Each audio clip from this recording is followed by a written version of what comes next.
There's always been a market for eastern cod all over, especially in the sections farthest removed from the northeastern coastline. But the public demand posed a problem to the shippers. At first they froze the cod, then shipped them elsewhere. But the freeze took away much of the flavor. So next they experimented with shipping them alive in tanks of salty seawater, but that proved even worse. Not only was it more expensive, the cod still lost its flavor. Plus, they became soft and mushy. The texture was seriously affected. Finally, a creative shipper solved the problem in a most innovative manner.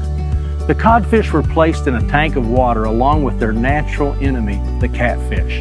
From the time the cod left the East Coast until it arrived at its westernmost destination, those ornery catfish chased the cod all over the tank. And you guessed it.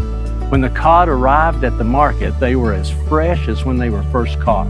There was no loss of flavor or texture. If anything, it was even better than before.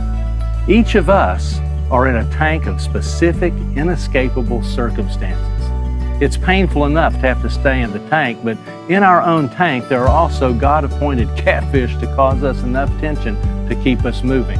And not only do they keep us moving, they help keep us flavored, alert, fresh, growing.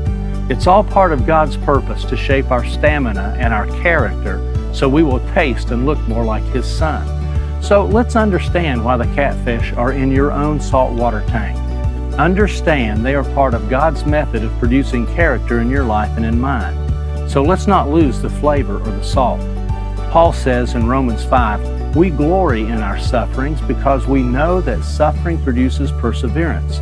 Perseverance produces character, and character produces hope.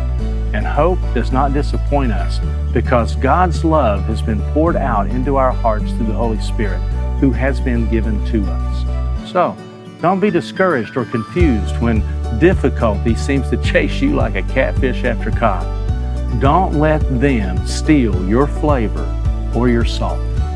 Just a thought.